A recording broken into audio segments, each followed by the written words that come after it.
मेरे प्रिय देशवासियों, मैं हूं आप सभी का शुभचिंतक भिक्षु वीपी थिरुज्योति, राष्ट्रीय महासचिव अखिल भारतीय भिक्षु महासंघ। मैं आप सभी के सुखी जीवन की मंगल कामना करता हूं। साथ ही मैं बधाई देना चाहूँगा विपक्ष में जीते 18वीं लोकसभा के सदस्यगण जो नए सांसद बने हैं, उन सभी के लिए मेरी बहुत बहुत मंगल कामना हो, चाहे विपक्ष के हों या सत्तारूढ़ पार्टी के हों। देखिए, हमारा सवाल कभी भी ये नहीं रहा कि इस देश पर शासन कौन करे। हमारा मकसद ये हमेशा रहा कि जो भी शासन करे वो सुशासन दे और देश के विकास में अपनी भूमिका निभाए। चाहे बीजेपी हो, कांग्रेस हो, आम पार्टी हो, बहुजन समाज पार्टी हो, जो भी पार्टी हो। पार्टियां देश में हजारों हैं, प्रमुख कुछ पार्टियां हैं जो सत्ता में आती हैं जाती हैं, लेकिन याद रहे कि ये देश संविधान से चलता है। और आज अगर देश में विपक्ष मजबूत हुआ है तो ये सिद्ध हो गया कि संविधान के बदौलत ही आज विपक्ष मजबूत हुआ है। अगर संविधान बचाने की कवायद ना चलती, अगर संविधान बचाने की मुहिम ना चलती और संविधान बचाने की आवाज़ पूरे देश में ना फैलाई जाती, ना उठाई जाती, ये भी सच्चाई है कि इस आवाज़ को देश की कोने कोने में पहुंचाने का जो काम किया है, देश के कोने कोने में इस आवाज़ को जो पहुंचाने का काम किया है, इसमें जो यूट्यूबर्स हैं, जो यूट्यूब चैनल्स हैं, उनका विशेष योगदान है। क्योंकि बड़ा मीडिया तो आपके साथ था नहीं, देश की प्रजा के साथ बड़ा मीडिया है नहीं, वो तो सब बिकाऊ मीडिया है। कोई उनको गोदिया मीडिया कहता है, कोई कुछ कहता है, कोई कुछ कहता है। क्योंकि यूट्यूबर्सों ने अपना जो नैतिकता के आधार पर जिम्मेदारी निभाई, वो याद रखी जाएगी और हमेशा याद रखी जाएगी। मैं बधाई दूंगा राहुल गांधी जी को। श्री राहुल गांधी जी ने मेहनत करके संविधान बचाओ यात्रा, न्याय यात्रा, भारत जोड़ो यात्रा, और आदरणीय हमारी बड़ी बहन समान प्रियंका गांधी जी, जिन्होंने उनके साथ कंधे से कंधा मिला के साथ दिया। और सबसे बड़ी बात, हमारे देश के बौद्ध हृदय सम्राट माननीय मल्लिकार्जुन खड़गे जी, जिनके अध्यक्षता में ये चुनाव हुए और कांग्रेस पार्टी के अध्यक्ष हैं, उन्होंने बहुत महत्वपूर्ण भूमिका निभाई। साथ ही अखिलेश यादव जी ने वहाँ पर ये सिद्ध कर दिया कि बाबा साहब अम्बेडकर का विचार और डॉक्टर राम मनोहर लोहिया जी का विचार सदैव जीवित रहेगा। इधर माननीय लालू प्रसाद यादव जी और उनके सुपुत्र हमारे युवा नेता तेजस्वी यादव जी, जिन्होंने बिहार में कोई भी रूप सही लेकिन अपनी हार नहीं मानी। साथ ही जो तमिलनाडु के सीएम साहब हैं, उन्होंने भी अपनी हिम्मत दिखाई। और ममता बनर्जी, जो दीदी के नाम से जानी जाती हैं, उन्होंने अपनी भूमिका निभाई। और भी जैसे अरविंद केजरीवाल जी हैं, इन सब विपक्षियों ने मिल करके जो साथ दिया है, जो सहयोग किया एक दूसरे का, बाकी में सराहनीय है। और रहा सवाल ये, तो मुझे ये भी अफसोस इस बात का नहीं है कि बीजेपी जीती या हारी। मेरा बीजेपी से भी कोई मतभेद नहीं है, लेकिन मैं ये कहना चाहूँगा कि अब जो सरकार बनेगी, चाहे भले ही वो कांग्रेस की बनेगी, वो तो बहुत अच्छी बात है, देश ही बदल देगी। लेकिन अब अगर वायदी भी बीजेपी की भी बनती है तो बीजेपी में अब काम होगा, इस सरकार में काम होगा। क्योंकि पहले वहाँ संतरी थे, मंत्री नहीं। अब हम मंत्री दिखाई देंगे, मंत्री संतरी दिखाई नहीं देंगे।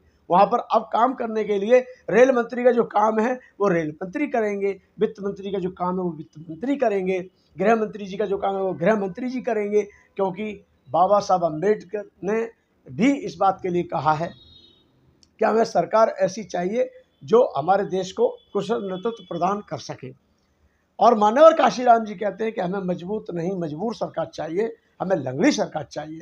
क्योंकि मजबूत सरकार होने पर लोग घमंड में आ जाते हैं, अहंकार में चूर हो जाते हैं, अपनी मनमानी करते हैं और सरकारी संपत्ति का दुरुपयोग करते हैं। सरकारी विभागों को वो निजीकरण करके उन पर अपना आधिपत्य जमाते हैं। आज देश का बेरोजगार बच्चा, युवा पीढ़ी दर की ठोकरें खा रहा है। ये जीत विपक्ष की नहीं है, विपक्ष मुद्दों को लेकर चला। विपक्ष ने कहा कि हम रोजगार देंगे, विपक्ष ने कहा कि हम संविधान बचाएंगे, विपक्ष ने कहा कि हम बहु बेटियों की रक्षा करेंगे। आज हमारे नरेंद्र मोदी जी भाषण देते थे, मुझे बड़ा अजीब और गरीब लगता था। मोदी जी कहते हैं कि मेरा देश मेरा परिवार। तो मैं पूछना चाहता हूं माननीय प्रधानमंत्री जी से, नरेंद्र मोदी जी से, कि आपका कौन सा परिवार है? आप उसी परिवार की बेटियों को पिटते हुए कैसे देख सकते हैं? आपके परिवार में आपकी बेटी आपके घर के सामने, यानी कि पार्लियामेंट के सामने ही पिट रही हैं पहलवान बेटियां, और आप कहते हैं कि वो मेरा परिवार है। तो मैं ये पूछना चाहता हूँ, कमाल है, आपका कैसा परिवार है कि एक बेटी जो है मंत्री बनती है आपके यहाँ, और वहीं पर बहुत सारी बेटियों की पिटाई होती है जब वो अपने मौलिक अधिकारियों की मांग करती हैं, जो उनके साथ शोषण हुआ उसके न्याय की मांग करती हैं।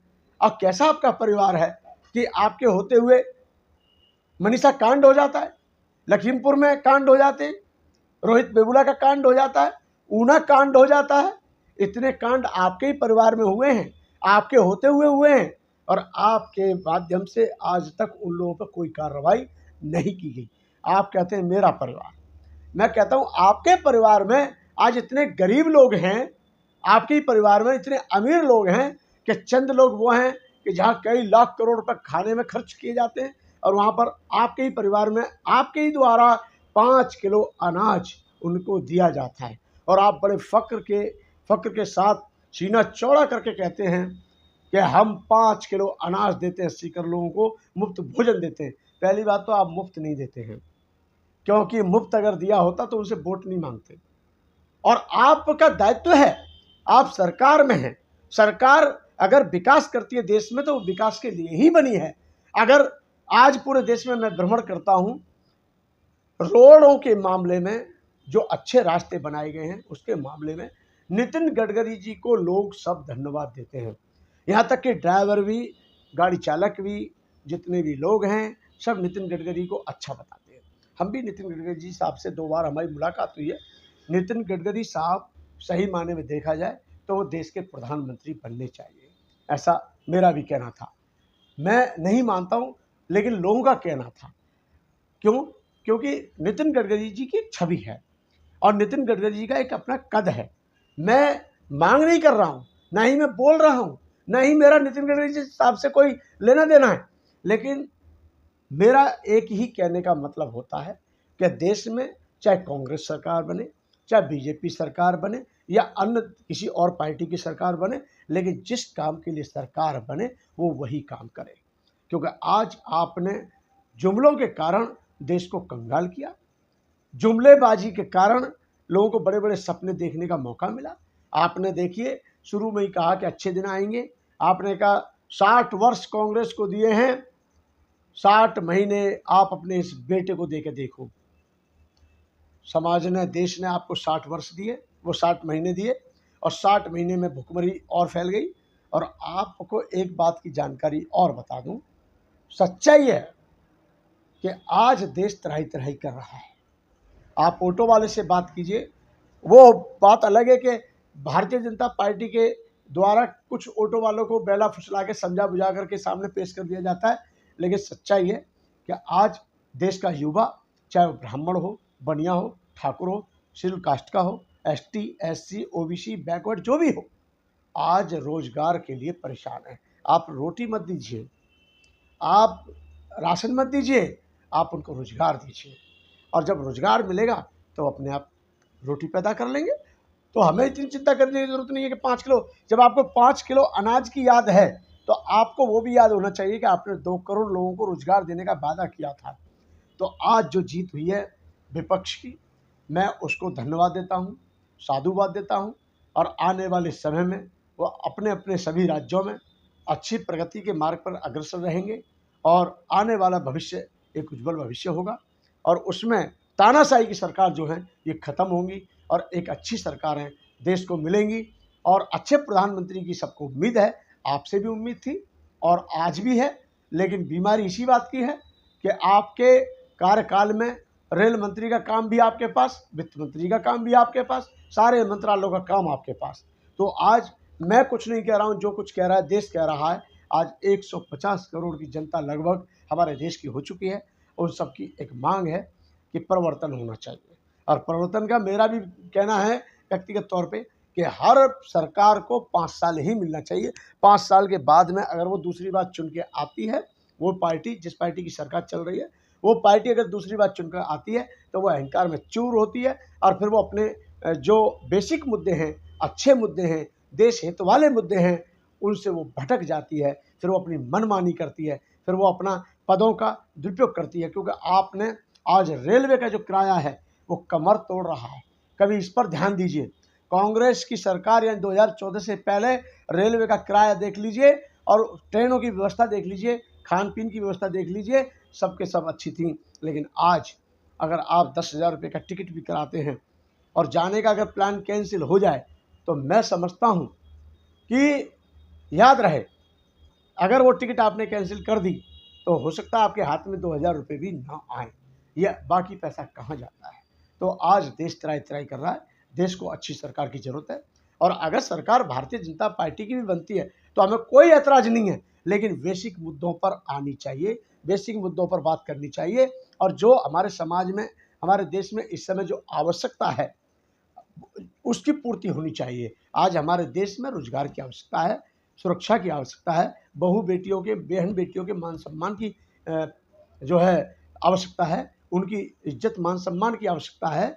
और इसी प्रकार से जो हमारे बुजुर्ग हैं देश के, सैनिक या जो भी हैं, हर डिपार्टमेंट के या बुजुर्ग देश के लोग हैं, उनके पेंशन की आवश्यकता है, उनके सम्मान की आवश्यकता है। मैं यही कहूँगा कि आज पक्ष और विपक्ष दोनों ही अपने आप में समीप आके खड़े हो गए हैं, और सरकार किसी की बने, जिसकी भी बने, चाहे वो कांग्रेस की बने, चाहे वो बीजेपी की बने, जिसकी भी बने, उसको देश की चिंता होनी चाहिए, उसको देश के विकास की चिंता होनी चाहिए। आपसी लड़ाई ना हो करके, आप कहते हैं सब लोग हिंदू राष्ट्र, हिंदू राष्ट्र, राष्ट्र कोई सा भी बन जाए, लेकिन याद रहे कि बिना संविधान के नहीं चलेगा। और संविधान एक बहुत बड़ी चीज़ है, क्योंकि संविधान बाबा साहब अम्बेडकर ने जरूर बनाया था, लेकिन बाबा साहब अम्बेडकर ने सभी जनता का हित रखते हुए, देश की जनता का हित रखते हुए, सभी का मान सम्मान सुनिश्चित रखते हुए बनाया था, कोई प्रतिशोध नहीं रखा था। और आप तो बाबा साहब अम्बेडकर के बहुत बड़े फॉलोवर्स हैं, तो मैं ये कहूँगा आज ये आप पूरे देशवासियों को एहसास हो गया होगा कि भारतीय संविधान एक बहुत बड़ी चीज़ है अपने आप में, और भारतीय संविधान के ऊपर जो खतरा था आज वो टल गया है। और मैं खास तौर पर बधाई दूंगा अपने जो भीम आर्मी के राष्ट्रीय अध्यक्ष हैं, जिन्होंने आज हमारे समाज का, देश का नाम रोशन किया है। उन्होंने बहुत बड़े पैमाने पर संघर्ष किया, सुख के साथी रहे, दुख के साथी रहे, जहाँ कोई नहीं पहुँचा वहाँ पहुँचे, अनेकों बार जेल पहुँचे, उनके ऊपर तरह तरह के हमले करवाए गए, बहुत सारी दिक्कतें हुई, पर वो बाबा साहब डॉक्टर अम्बेडकर का सिपाही, उसने हिम्मत नहीं हारी। आज वो साहस के साथ, हिम्मत के साथ, जज्बे के साथ बाबा साहब अम्बेडकर का नाम लेकर आज वो संसद भवन में पहुंचने का उन्होंने काम किया है। मैं उनके लिए बहुत बहुत बधाई दूंगा। साथ ही हमारे बड़ी बहन समान हैं वर्षा गायकवाड़ जी, उनके फादर, उनके पापा जी एकनाथ गायकवाड़ कांग्रेस से हमेशा एमपी बन के आते थे बॉम्बे से। आज उनकी सुपुत्री वर्षा गायकवाड़ भी जीत करके आई हैं, मैं उनको बधाई दूंगा। बलवंत वानखेड़े जी एक बहुत ही सिंपल परिवार से उठ के आए, बहुत ही जो है जुझारू कार्यकर्ता हैं, अमरावती दरियापुर से रहने वाले हैं। दरियापुर में पहले वो मतलब अभी जल्दी में विधायक बने थे, और इसके साथ साथ ही आज बड़ी खुशी की बात है कि वो लोकसभा में एमपी बन के आ रहे हैं दिल्ली। तो आप सभी का हार्दिक स्वागत है। और मैं ये चाहूँगा सरकार कोई सी बने, बीजेपी की बने, कांग्रेस की बने, ये मायने नहीं रखता, लेकिन सरकार जो भी बने वो देश के हित में कदम उठाए। हमारी मंगल कामना, शुभकामना सबके साथ है। साथ